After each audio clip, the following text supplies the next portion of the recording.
ये आपका पराग पारिक है, बहुत अच्छे से चला और अभी इसकी जो रिटर्न्स हैं वो आपका 23% के रिटर्न्स है, बहुत अच्छे रिटर्न्स इसने दिए हुए हैं।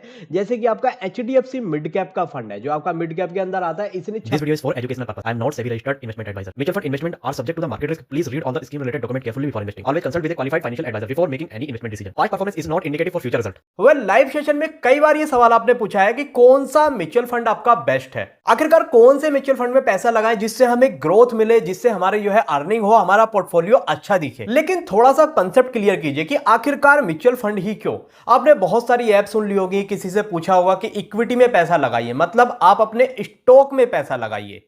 तो आखिरकार म्यूचुअल फंड ही क्यों सजेस्ट किया जाता है, इसके पीछे का क्या रीजन है। कुछ लोग सजेस्ट करते हैं कि आप म्यूचुअल फंड में पैसा ना लगा करके डायरेक्ट किसी स्टॉक में पैसा लगाइए, यानी कि इक्विटी म्यूचुअल फंड में लगाइए। देखिए, इक्विटी म्यूचुअल फंड के अलावा भी हमारे पास बहुत सारे ऐसे सेगमेंट में बहुत सारे अलग तरीके हैं जहां पे हम अपने पैसे को लगा सकते हैं। जब आप स्टॉक में पैसा लगाते हैं तो आपने देखा होगा कि बहुत ज्यादा रिस्की होता है। क्यों? क्योंकि मार्केट आपका कभी नीचे कभी ऊपर, कभी नीचे कभी ऊपर चलती रहती है। लेकिन अगर आप इक्विटी में मतलब स्टॉक में लॉन्ग टर्म का पॉइंट ऑफ व्यू लेकर के चल रहे हैं तो डेफिनेटली आपके लिए प्रॉफिटेबल होएगा। अब एक बात यह है ना कि इक्विटी में भी भाई 5-6 हजार स्टॉक हैं, आप कौन से स्टॉक में पैसा लगाएं यही तो नहीं पता है। तो इसलिए क्या है, इसलिए आपके लिए एक बेटर ऑप्शन हो सकता है म्यूचुअल फंड। चलिए मैं समझाता हूं आपको डिटेल में कि आखिरकार कौन कौन से म्यूचुअल फंड हमारे पास होते हैं। देखिए, आपने बहुत सारे लोगों से सुना होगा कि म्यूचुअल फंड में इन्वेस्टमेंट कर दो, म्यूचुअल फंड बहुत सही रहता है। और आजकल आपने टीवी वगैरह पे भी ऐड देखे होंगे, लोग बाग प्रमोट कर रहे हैं कि म्यूचुअल फंड में इन्वेस्टमेंट करो, म्यूचुअल फंड बहुत अच्छे हैं। अब काफी सारे लोगों को यही नहीं पता होता कि आखिरकार म्यूचुअल फंड होते क्या हैं, कौन कौन से म्यूचुअल फंड है। तो इस वीडियो में हम डिटेल में डिस्कस करेंगे कि आखिरकार कौन कौन से म्यूचुअल फंड होते हैं, कौन सा आपके लिए सही है। नेक्स्ट लेवल की नॉलेज होने वाली है। आप म्यूचुअल फंड को एकदम जीरो से सीखेंगे और आप उस लेवल तक सीखेंगे जहां तक आप अपने म्यूचुअल फंड को खुद से फिल्टर कर सकते हैं। आपको पता चल जाएगा कि कौन से म्यूचुअल फंड मेरे लिए बेस्ट है, कौन सा म्यूचुअल फंड मेरे लिए बेस्ट नहीं है। देखिए, ये वीडियो सिर्फ एजुकेशनल पर्पस के लिए बनाया गया है। आप अपने इन्वेस्टमेंट से पहले खुद का रिसर्च करें या फिर फाइनेंशियल एडवाइजर से जरूर सलाह लें। जैसा कि आप जानते हैं कि आप स्टॉक में भी एसआईपी कर सकते हैं, सिस्टमेटिक इन्वेस्टमेंट प्लान। लेकिन ये स्टॉक में जो एसआईपी करी जाती है, ये पर्टिकुलरली आप किसी स्टॉक में हर महीने मंथली आप एसआईपी प्लान कर सकते हैं, कोई पर्टिकुलर अमाउंट आप फिक्स स्टॉक में डाल सकते हैं। तो फिर आखिरकार ये जो म्यूचुअल फंड है, इनकी क्या जरूरत पड़ गई। आपके किसी स्टॉक में इन्वेस्टमेंट करने के, एसआईपी करने के बहुत सारे फायदे और बहुत सारे नुकसान होते हैं। सपोज कीजिए आपने किसी भी स्टॉक में इन्वेस्टमेंट करा, अगर उसका प्राइस अप जा रहा है तो आपका पोर्टफोलियो भी अप जाएगा, अगर उसका प्राइस आपका डाउन जा रहा है तो आपका पोर्टफोलियो भी डाउन जाएगा। यानी कि शॉर्ट टर्म इन्वेस्टमेंट के लिए आपका म्यूचुअल फंड या आपके स्टॉक की एसआईपी नहीं बनी हुई है। अगर आप लॉन्ग टर्म के लिए देख रहे हैं तो डेफिनेटली आप स्टॉक में एसआईपी कर सकते हैं, लेकिन वो आपका एक ऑप्शन रहता है। जबकि आपका जो म्यूचुअल फंड रहते हैं वो एक बंच ऑफ स्टॉक रहता है। लेकिन जब आप म्यूचुअल फंड में ट्राई करते हैं तो वो आप काफी सारे स्टॉक में ट्राई करते हैं। यानी कि जैसे कि आपका कोई भी एक म्यूचुअल फंड हो गया, उसमें आपके 10 12 15 20 25 30 स्टॉक हो सकते हैं, यानी कि बंच ऑफ स्टॉक उसमें होते हैं। अगर वो सारे के सारे स्टॉक्स ऊपर की तरफ जा रहे हैं, मतलब सपोज कीजिए आपके 100 स्टॉक्स का कोई आपका म्यूचुअल फंड है, अगर उसमें से आपका 60 से 70 स्टॉक्स भी आप ट्रेंड में चल रहे हैं तो आपका म्यूचुअल फंड अप ट्रेंड में जाएगा, यानी कि ऊपर की तरफ जाएगा। अगर 30 स्टॉक निगेटिव में भी जा रहे हैं ना, तो भी आपका आपके पोर्टफोलियो पे कोई ज्यादा अंतर नहीं पड़ने वाला। तो ये फायदा होता है म्यूचुअल फंड में इन्वेस्टमेंट करने का। अब थोड़ा सा डिटेल में समझ लेते हैं कि आखिरकार म्यूचुअल फंड कौन कौन से होते हैं, किस किस टाइप के म्यूचुअल फंड होते हैं। देखिए, म्यूचुअल फंड के जो टाइप होते हैं, फर्स्ट होता है आपका डेट म्यूचुअल फंड होते हैं, दूसरा आपका इक्विटी म्यूचुअल फंड होते हैं, तीसरा आपका हाइब्रिड म्यूचुअल फंड होते हैं। अब सबसे पहले हम ले लेते हैं इक्विटी म्यूचुअल फंड को। देखिए, जैसा कि अभी मैंने आपको बताया कि आप पर्टिकुलर स्टॉक में भी इन्वेस्टमेंट करते हैं तो वो भी आपका इक्विटी के ही अंदर आता है। लेकिन अगर आप बंच ऑफ स्टॉक में इन्वेस्टमेंट करना चाहते हैं, सपोज कीजिए आप 10 स्टॉक में या फिर आप 100 स्टॉक में इन्वेस्टमेंट करना चाह रहे हैं इक्विटी में, तो वो आप म्यूचुअल फंड के थ्रू इक्विटी इन्वेस्टमेंट कर सकते हैं। तो इक्विटी का एक तो सिंपल सा तरीका ये हो गया कि सपोज कीजिए आप कोई भी स्टॉक ले लीजिए, जैसे आपका हीरो मोटर ले सकते हैं। अब इसमें हर महीने पर्टिकुलर डेट पे इन्वेस्टमेंट करते रहिए तो वो आपका इन्वेस्टमेंट बढ़ती रहेगी। जैसे जैसे आपका स्टॉक का प्राइस ऊपर जाएगा तो आपका पोर्टफोलियो भी ऊपर की तरफ जाता रहेगा। लेकिन दूसरा जो आता है इक्विटी म्यूचुअल फंड आता है। अब इक्विटी म्यूचुअल फंड के भी काफी सारे टाइप होते हैं। इन टाइप को हम थोड़ा थोड़ा डिटेल में समझेंगे कौन कौन से टाइप्स होते हैं। इक्विटी म्यूचुअल फंड के बेसिकली मल्टीपल टाइम होते हैं, जैसे आपका लार्ज कैप, दूसरा होता है आपका मिड कैप, तीसरा होता है आपका स्मॉल कैप, चौथा होता है आपका मल्टी कैप, पांचवा होता है आपका फ्लेक्सी कैप। ये आपके इक्विटी म्यूचुअल फंड के टाइप होते हैं। अब इन सबको भी डिटेल में समझेंगे, फिर समझेंगे डेट को, फिर समझेंगे हाइब्रिड को। अब यहां पे कैप लिखा हुआ है, यानी कि मार्केट कैपिटलाइजेशन। जैसे कि आपको पता है कि कोई भी स्टॉक, जैसे टाटा का कोई भी स्टॉक ले लीजिए, जैसे टाटा मोटर ले लेते हैं, तो वो बेसिकली कितनी मार्केट कैप लिए हुए है, यानी कि उसकी एक्चुअल वैल्यू कितनी है, तो वो डिसाइड होता है आपका मार्केट कैपिटलाइजेशन से। यानी कि जितनी बड़ी मार्केट कैप लिए हुए होता है वो उसका मार्केट कैप होता है। अब आप इन सब में से किसी में भी इन्वेस्टमेंट कर सकते हैं, लेकिन आपकी इन्वेस्टमेंट कहां पे करेंगे, कैसे करेंगे, वो थोड़ा सा आप समझ लीजिएगा। देखिए, आपकी एक कंपनी होती है एएमसी, एसेट मैनेजमेंट कंपनी। उसका आपका यहां पे फंड होता है, जो भी आपका म्यूचुअल फंड होता है, उसमें एक मैनेजर अपॉइंट होता है आपका।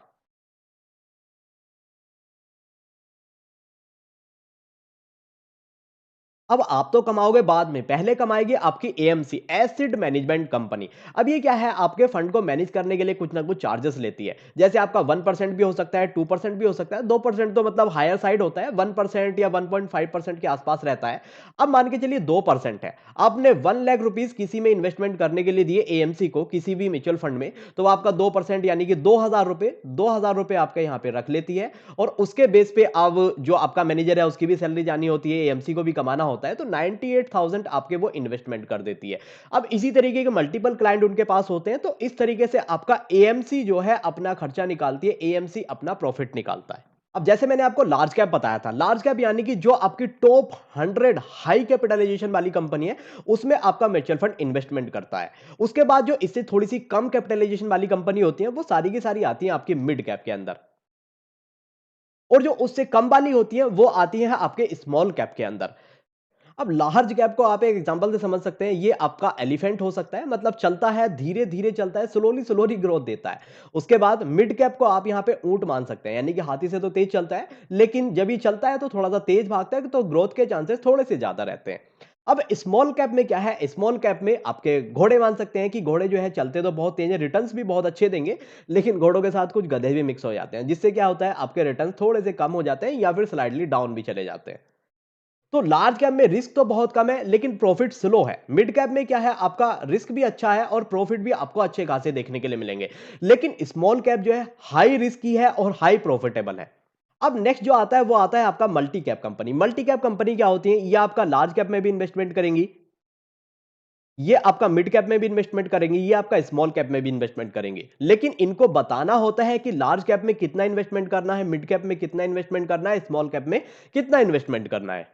अब नेक्स्ट आ जाती है आपकी फ्लेक्सी कैप कंपनी। देखिए, फ्लेक्सी कैप कंपनी बहुत अच्छी होती है। इनका एक सिनेरियो रहता है कि जो भी ये भागता हुआ घोड़ा होता है उसको पकड़ने की कोशिश करती है। इनको लगता है कि लार्ज कैप आपका अच्छा कर रहा है तो ये आपका लार्ज कैप में पैसा डाल देंगी।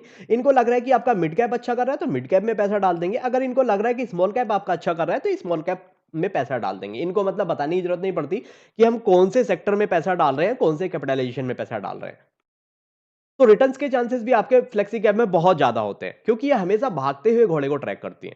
अब जो आपका नेक्स्ट आया था वो आपका डेट फंड आ जाता है। डेट फंड क्या होता है, इक्विटी फंड से थोड़े से कम रिस्क वाले होते हैं, लेकिन जितना कम रिस्क होता है उतना रिटर्न्स भी आपका कम होता है। अब आपने देखा होगा बहुत सारे जो इक्विटी फंड है वो काफी टाइम से एक टाइम साइडवेज ही चल रहे हैं, साइडवेज ही चल रहे हैं, रिटर्न्स नहीं दे रहे हैं। अचानक से मार्केट में क्रैश आ गया तो सारे के सारे फंड नीचे की तरफ गिर जाते हैं। तो उस टाइम पे क्या होता है, आपको डेट फंड प्रॉफिटेबल होते हैं। नेक्स्ट आता है हाइब्रिड फंड। इसके बारे में भी हम अभी बात करेंगे। सबसे पहले मैं आपको बता देता हूं, तो म्यूचुअल फंड क्या होता है। म्यूचुअल फंड बेसिकली एक फंड होता है जिसको आपकी मेंटेन करती है एएमसी, एसिड मैनेजमेंट कंपनी। वो क्या करती है, आपको फंड, आपके फंड को मैनेज करने के लिए वो आपसे चार्ज ले सकती है। 1 से 2% के आसपास का आपका चार्ज होता है। अब जिन स्टॉक में आपका फंड मैनेजर पैसे लगाता है, या तो वो ऊपर की तरफ जाएंगे तो आपको प्रॉफिट होगा, साइडवेज रहेंगे तो आपको रिटर्न्स कम मिलेंगे, नीचे की तरफ जाएगा तो आपको लॉस देखने के लिए मिलेंगे। या फिर आप किसी भी स्टॉक में, जैसे टाटा मोटर का एग्जांपल मैंने दिया था, खुद से आप इक्विटी में पैसा डाल सकते हैं, एसआईपी कर सकते हैं। जैसे टाटा मोटर में आप पैसा डाल सकते हैं, टाटा मोटर का आपका स्टॉक ऊपर की तरफ जाएगा तो आपको प्रॉफिट होगा, साइडवेज रहेगा तो नीचे की तरफ आपको लॉसेज या प्रॉफिट नहीं होंगे, नीचे की तरफ जाएगा तो आपको लॉसेज देखने के लिए मिलेंगे। लेकिन अगर आप अपने पोर्टफोलियो को डाइवर्सिफाई करना चाहते हैं, मतलब आप किसी भी पर्टिकुलर पर्टिकुलर स्टॉक में पैसा नहीं लगाना चाहते, सपोज कि जैसे टाटा मोटर है, ऑटो सेक्टर अगर आपका डाउन आ गया, क्रैश आ गया, तो आपका जो भी इन्वेस्टमेंट है वो आपका नीचे की तरफ चला जाएगा। अगर आप पोर्टफोलियो को डाइवर्सिफाई करना चाहते हैं तो आप क्या कर सकते हैं, इक्विटी फंड की तरफ जा सकते हैं। इक्विटी फंड में क्या क्या होता है, लार्ज कैप होते हैं, मिड कैप होता है, स्मॉल कैप होता है, मल्टी कैप और फ्लेक्सी कैप, ये सारे के सारे फंड्स होते हैं। अब इसके बाद डेट आता है, डेट फंड आता है जो बेसिकली थोड़ा सा रिस्की कम होता है और यहां पे रिटर्न्स भी कम आता है। नेक्स्ट आता है आपका हाइब्रिड। यहां तक आपको समझाया हुआ है, कोई डाउट हो तो कमेंट में लिख सकते हैं। नेक्स्ट हम चलते हैं टॉपिक की तरफ। अब क्या है ना, जो भी आपका एक्सपेंस रेशियो होता है उसके ऊपर भी हमने बात करी कि जो आपका एक्सपेंस रेशियो होता है 1 से 2% के आसपास तक हो सकता है, कोई भी हो सकता है। लेकिन दूसरा, जो लोग बहुत कम बात करते हैं, और जाहिर सी बात है आप इस क्रैश कोर्स के अंदर हो, आप जो है म्यूचुअल फंड के एनालिसिस बेसिक से एडवांस तक सीख रहे हो, तो हम इस टॉपिक के ऊपर डेफिनेटली बात करने वाले हैं। वो क्या है, वो आता है आपका exit load.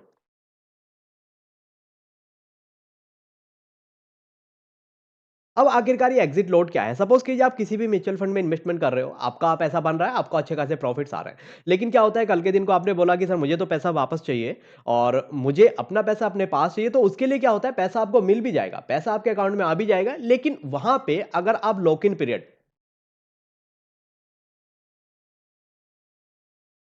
Lock in period से अगर आप पैसा पहले ले रहे हो तो उसमें आपका जो लगाती है एएमसी, वो एग्जिट लोड लगाती है। यानी कि लॉक इन पीरियड से आप पैसा पहले ले रहे हो तो उसमें आपका एग्जिट लोड डलेगा। अब ये एग्जिट लोड कितना हो सकता है, ये आपका 0 से लेके 5% तक हो सकता है।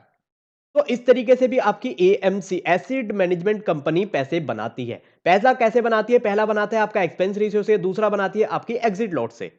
फिल्टर करने के लिए मैं यूज करने वाला हूं टिकर टेप। आप भी इसको यूज कर सकते हैं, डायरेक्टली लैपटॉप पे आप ओपन करेंगे टिकर टेप म्यूचुअल फंड स्क्रीनर, तो इस तरीके का आपको इंटरफेस देखने के लिए मिल जाएगा। यहां पे आपको बहुत सारे म्यूचुअल फंड देखने के लिए मिल जाएंगे, जैसे आपका डेट म्यूचुअल फंड हो गया, इक्विटी हो गया, हाइब्रिड हो गया, और अदर्स के काफी सारे ऑप्शंस आपको देखने के लिए मिलेंगे। एक आपको यहाँ पे कमोडिटीज भी दिखेगा, तो यहाँ पे आप गोल्ड वगैरह में भी इन्वेस्टमेंट कर सकते हो। अब अदर के ऊपर आप यहाँ पे देखेंगे तो मल्टीपल आपको देखने के लिए मिल जाएंगे, जैसे आपका डोमेस्टिक हो गया, और ये ओवरसीज हो गया, डोमेस्टिक डेट हो गया, मल्टीपल आपको फंड देखने के लिए मिल जाएंगे अदर के पास। कि अभी हमें इसकी जरूरत नहीं है, नेक्स्ट वीडियो में बात करेंगे। अभी हम बात कर लेते हैं हाइब्रिड, इक्विटी और डेट के बारे में। अब आपका मन है कि मुझे तो इक्विटी में इन्वेस्टमेंट करना है, मुझे तो अपना पैसा इक्विटी में लगाना है, तो आप इसके ऊपर जब ओके करेंगे ना, तो यहाँ पे आपके मल्टीपल फंड देखने के लिए मिल जाएंगे। जैसे आपका थेमेटिक फंड हो गया, जैसे आपका लार्ज कैप मिड कैप हो गया, जैसे आपका फोकस्ड फंड हो गया।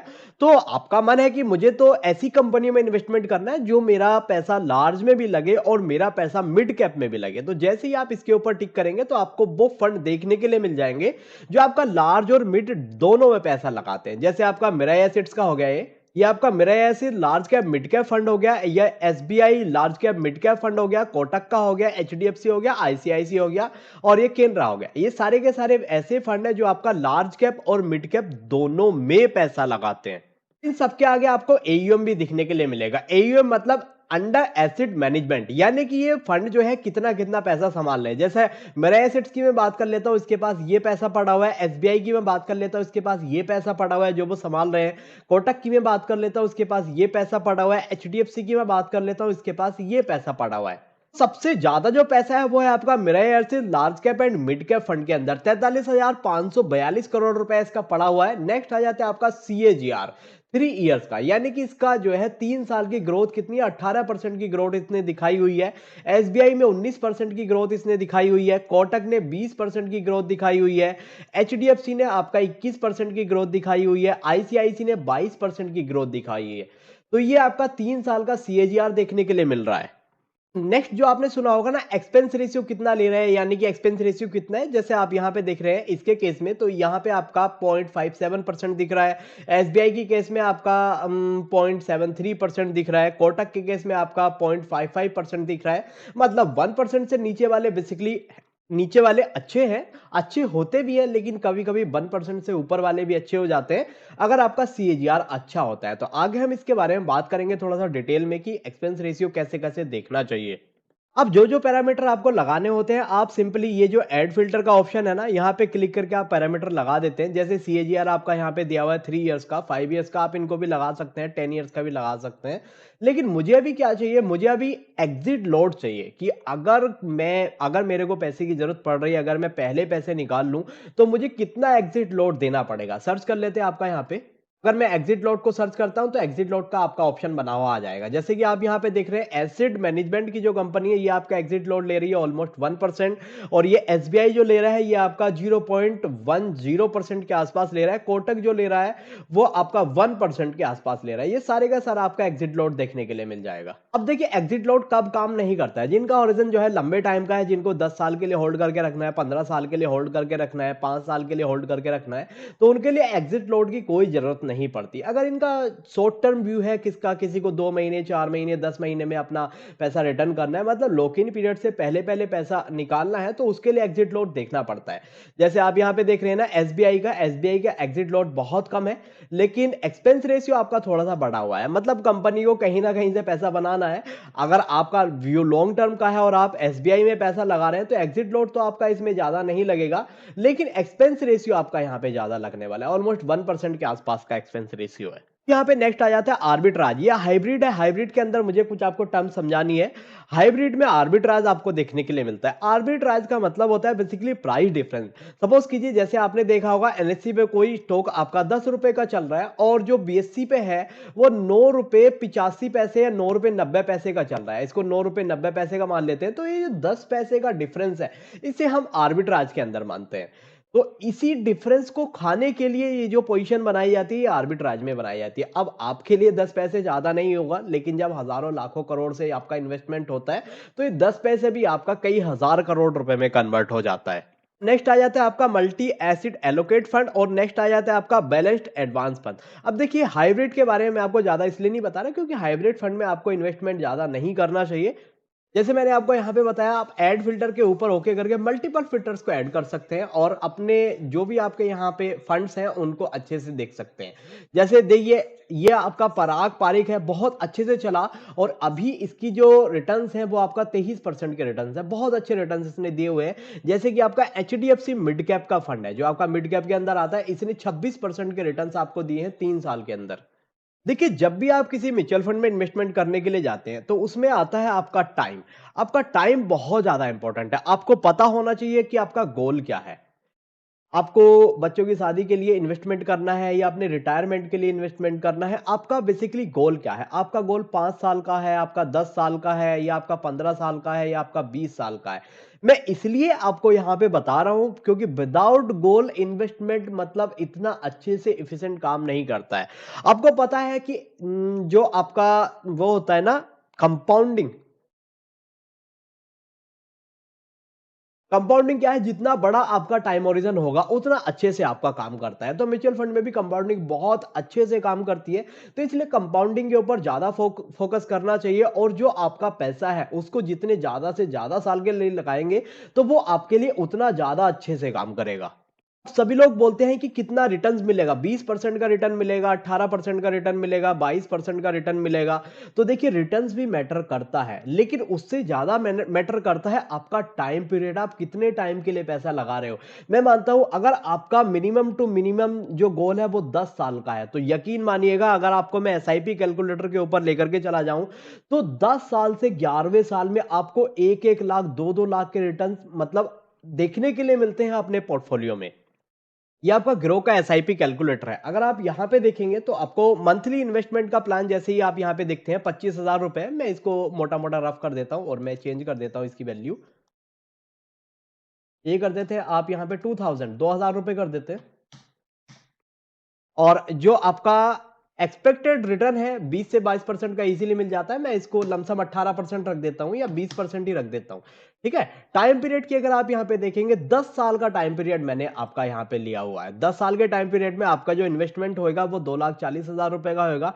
टोटल रिटर्न आपको आएंगे 2,48,000 रुपए के। टोटल वैल्यू जो बनेगी आपकी 6,68,000 रुपए की आपकी यहां पे टोटल वैल्यू बन जाएगी। लेकिन इसके बाद आप यहां पे देखिएगा, अगर मैं टाइम पीरियड बढ़ाता हूं, सपोज कीजिए मैंने 10 साल से 11 साल आपका कर दिया, तो जो आपका 6 लाख था वो आपका 8 लाख पे पहुंच गया। अभी मैंने सपोज कीजिए इसको 12 साल कर दिया, जो 8 था वो आपका 10 लाख में पहुंच गया। यानी कि एस्टिमेट रिटर्न जो थे वो आपके 7,61,000 के रिटर्न आ रहे हैं अभी 12 साल के अंदर। 7,61,000। अभी अगर मैं इसको 13 साल कर देता हूं 7,61,000 और 13 साल जैसे ही मैंने इसको किया तो वो 7,61,000 से 9,74,000 के रिटर्न पहुंच गए, यानी कि लगभग लगभग 1 लाख पर ईयर का। अगर मैं इसको बात कर लेता हूं यहां पे, अगर मैं इसको 15 साल कर देता हूं डायरेक्टली, तो जो आपका रिटर्न थे वो 15 लाख के ऊपर पहुंच गए हैं। तो बेसिकली टाइम ओरिजन बहुत ज्यादा मैटर करता है और यहां पे कैपिटल भी आपका बहुत ज्यादा मैटर करता है। अगर मैं इसको 2,000 से इसको मैं अगर 3,000 कर देता हूं, 3,000, तो देखिए जो आपका रिटर्न है वो 23 पे पहुंच गए, यानी कि 1,000 रुपए बढ़ाने से आपके जो 15 के रिटर्न थे वो सीधे के सीधे 23 पे पहुंच गए हैं। अब इसको 15 से अगर मैं सीधे 20 कर देता हूं, 20 इयर्स कर देता हूं, तो आप यहां पे देखिएगा 20 इयर्स आपका इन्वेस्टमेंट कितना आया, 7,20,000 का 20 साल में, लेकिन आपको एक्सपेक्टेड रिटर्न कितने मिले, वो मिले आपको यहां पे 67 लाख 67 लाख के रिटर्न आपको मिले। अगर आप यहां पे, अगर मैं इसको 25 साल कर देता हूं, 25 ईयर, तो जो रिटर्न आ जाएंगे फाइनल फाइनल जो आपको वैल्यू मिलेगी आप यहां पे देखिएगा, मतलब 20 साल में जो आपके रिटर्न थे, एक बार मैं दोबारा से चेक कर लेता हूं, 20 साल में जो रिटर्न्स हैं वो आपके यहां पे 67 लाख के रिटर्न्स हैं। और जैसे ही मैं इसका 5 साल ओरिजन बढ़ाता हूं, 5 साल, तो 67 लाख से सीधा सीधा कितना हो गया, यहां पे चेक कीजिएगा, इकाई, दहाई, सैकड़ा, हजार, 10,000, लाख, 10 लाख, करोड़, यानी कि 1,78,00,000 के रिटर्न आपके यहां पे आ गए। मतलब 5 साल में आपके 1,78,00,000। अब इसको जैसे आप एक एक साल करके बढ़ाएंगे ना, जैसे आपने 25 की जगह 26 कर दिया, इसको मैंने 25 की जगह सीधा के सीधा 26 कर दिया, 1,78,00,000 से 2,16,00,000, ठीक है, 26 से मैंने इसको 27 कर दिया, 2,61,00,000। तो समझ रहे हो ना, एक एक साल में इतने इतने रिटर्न्स मिलते हैं अगर आपका टाइम ओरिजन लंबा होता है। तो इसलिए टाइम बहुत ज्यादा वैल्यू करता है, ना कि आपके रिटर्न्स बहुत ज्यादा वैल्यू कर रहे हैं। हालांकि रिटर्न जरूरी है लेकिन टाइम भी बहुत ज्यादा जरूरी है। अब मान के चलिए आपका 2 साल से 5 साल का टाइम है, तो आपको डेट फंड के साथ जाना चाहिए। तो डेट फंड में क्या होता है, आपके रिटर्न्स अच्छे होते हैं, थोड़ा सा रिस्क भी कम होता है। लेकिन अगर आपका ओरिजन 5 साल से ऊपर का है, 5 साल, 6 साल, 15 साल, 20 साल का आपका ओरिजन है, तो आपको हमेशा इक्विटी फंड की तरफ जाना चाहिए। और इक्विटी फंड में भी कौन सा फंड, इक्विटी फंड में मैंने आपको क्या बताए थे, मल्टीपल फंड होते हैं, जैसे आपका लार्ज होता है, जैसे आपका मिड होता है, और आपका स्मॉल होता है, आपका मल्टी होता है, और नेक्स्ट आपका फ्लेक्सी होता है। आपके पास अगर देखिए 5 साल से ज्यादा का टाइम है, आपका इन्वेस्टमेंट टाइम जो है 5 साल से ज्यादा का है, तो आप लार्ज कैप के पास मत जाओ, क्योंकि यहां पे रिटर्न्स फिर कम मिलने वाले हैं। हालांकि रिटर्न तो मिलेंगे, लेकिन अगर आपका 3 साल से 5 साल के बीच का टाइम है, तो आप मिड कैप को सेलेक्ट करो। अगर आपका 5 साल से ज्यादा का ऑप्शन है, तो आप यहां पे जो है स्मॉल कैप, मल्टी कैप और फ्लेक्सी कैप तीनों को यूज कर सकते हो। और मेरा मानना यह है कि जो आपके 5 साल से प्लस वाली इन्वेस्टमेंट है, 5 ईयर से प्लस वाली जो इन्वेस्टमेंट रहेंगी, वो आपका फ्लेक्सी कैप में चले जाओ। क्योंकि फ्लेक्सी कैप क्या होता है ना, फ्लेक्सिबिलिटी आपको बताता है। ये बेसिकली भागते हुए घोड़े की तरफ जाता है। अगर आपका घोड़ा लार्ज कैप में भाग रहा है तो ये लार्ज कैप में इन्वेस्टमेंट करेगा, मिड कैप में भाग रहा है तो मिड कैप में इन्वेस्टमेंट करेगा, स्मॉल कैप में भाग रहा है तो आपका स्मॉल कैप में इन्वेस्टमेंट करेगा। तो 5 साल से ज्यादा वाले जो आपका टाइम ओरिजन है, उसके लिए आप 5 साल से प्लस वालों के लिए फ्लेक्सी कैप में इन्वेस्टमेंट करो, बहुत अच्छे रिटर्न मिलेंगे आपको। अगर आपको बहुत ज्यादा सेफ्टी चाहिए तो फिर आपको जाना चाहिए इंडेक्स फंड में। यहां पे क्या होता है, यहां पे आपके रिटर्न्स तो थोड़े से कम मिलते हैं, लेकिन सेफ्टी बहुत बहुत बहुत ज्यादा होती है। अब समझ लेते हैं आखिरकार इंडेक्स फंड क्या होते हैं। देखिए फंड दो तरीके होते हैं, एक होता है आपका एक्टिव फंड, दूसरा होता है आपका पैसिव फंड।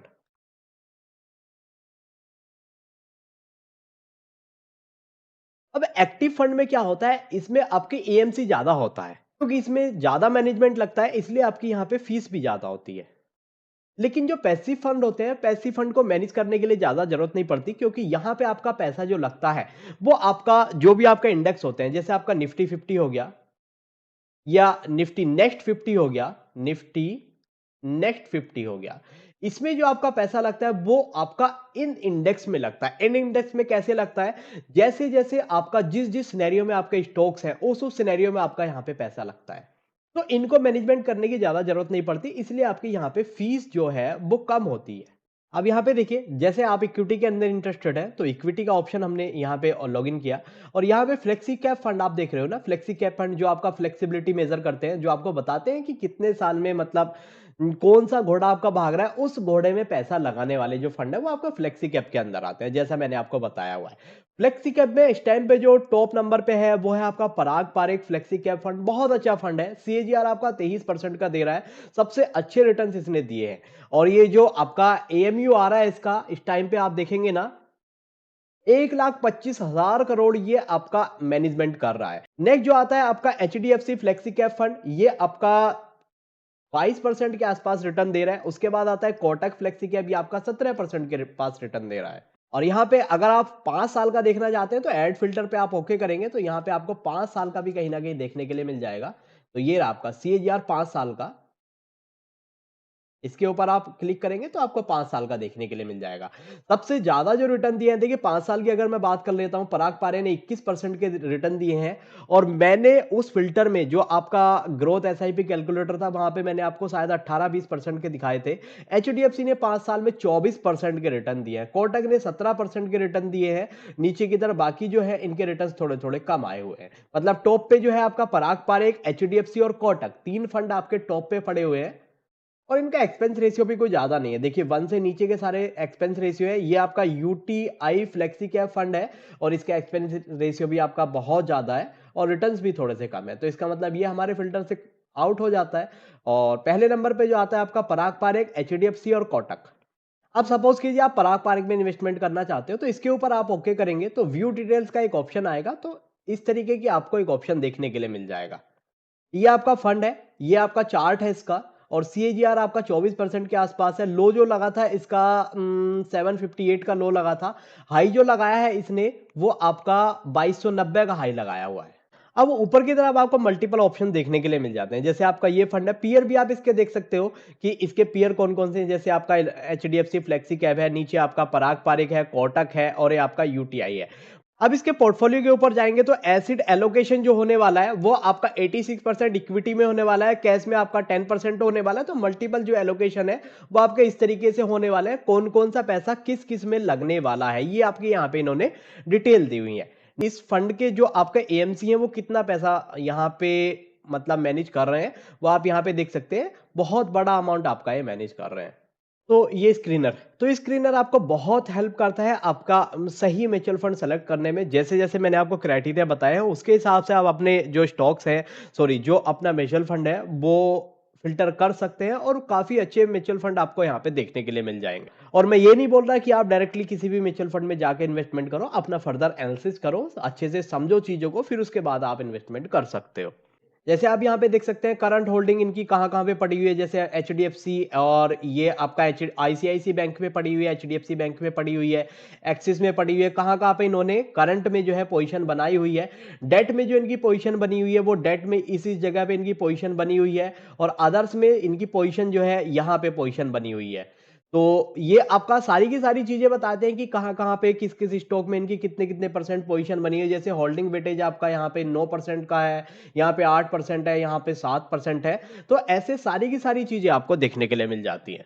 अब ये तो बात रही आपकी एसआईपी की। दूसरा होता है आपका लमसम। लमसम में क्या होता है, सपोज कीजिए आज आपके पास 2 लाख रुपए 5 लाख रुपए है और आपने बोला कि आज मुझे इनकी जरूरत नहीं है और मुझे मार्केट से अच्छे रिटर्न मिल सकते हैं। तो आप क्या कर सकते हैं, 5 का 5 लाख एक ही बार उठा करके किसी भी स्टॉक में डाल सकते हैं, मतलब किसी भी फंड में डाल सकते हैं। तो वो आपका लमसम फंड हो जाता है। अब देख लेते हैं यहाँ पे कितने परसेंट के आपको रिटर्न मिल सकते हैं लमसम में। ये आपका लमसम कैलकुलेटर आ जाता है, ग्रोथ का लमसम कैलकुलेटर है। अब सपोज कीजिए आपके पास 5 लाख की कैपिटल है, आपके यहाँ पे 5 लाख की कैपिटल है और यहाँ पे लगभग 20% के आसपास में मान के चल सकता हूँ, या 18% कर देते हैं इसको। 18% के रिटर्न हमने माने हैं और इसको 30 साल कर देते हैं। मतलब मुझे इन पैसों की अभी जरूरत नहीं है, 30 साल के बाद देखेंगे।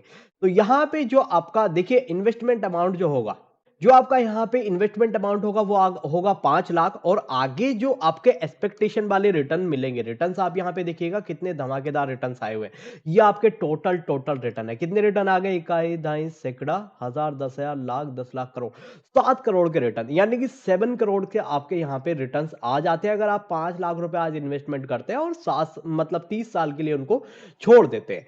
तो टोटल जो आ जाएगा आपका 7,16,000 के आसपास रिटर्न आ जाएगा, क्योंकि 5 लाख आपने यहाँ पे डाले हुए हैं और 7,11,00,000 आपके यहाँ पे बन गए हैं। अगर मैं यहाँ पे 18% से इसको 19% या 20% कर देता हूं, 20%, ये आ जाएगा 20%। तो जो आपका 7 था वो आपका यहाँ पे 11 तक चला गया। और अगर सपोज कीजिए यहाँ पे आपने ईयर बढ़ा दिए, सपोज आपने यहाँ पे 32 ईयर्स कर दिए, जो आपका 11% था ना वो सीधे के सीधे 17 तक पहुंच गया। अब मैं एक साल और बढ़ाता हूं, 33 कर देता हूं, 17 से सीधे 20, समझ लो ना, 17 करोड़ से सीधे 20 करोड़, यानी कि एक साल में 3 CR का आपको प्रॉफिट मिल रहा है हर एक साल के लिए। तो लमसम भी आपका बहुत अच्छा है। अगर आपके पास एक साथ इकट्ठा कैपिटल आ जाता है तो आप लमसम में भी कर सकते हैं। तो ये हो गया आपका सारा म्यूचुअल फंड के बारे में। म्यूचुअल फंड कौन कौन से होते हैं, कौन से आपके होते हैं, कहाँ पे आप फिल्टर कर सकते हैं, कैसे फिल्टर कर सकते हैं। अब बेसिकली फंडामेंटल की जो हमारी वीडियो है, जैसा मैंने आपको बताया, फंडामेंटल की सीरीज चल रही है बेसिक से लेके एडवांस तक। अगर आप उस सीरीज को कंप्लीट कर लेते हैं 30 वीडियोस के आसपास आएंगे, फ्री ऑफ कॉस्ट है, यूट्यूब पे अवेलेबल है। तो डेफिनेटली आप जो है खुद से अपने स्टॉक का फंडामेंटल एनालिसिस कर सकते हैं और अपना जो है मल्टीबैगर स्टॉक फाइंड कर सकते हैं। मिलते हैं आपके नेक्स्ट वीडियो में।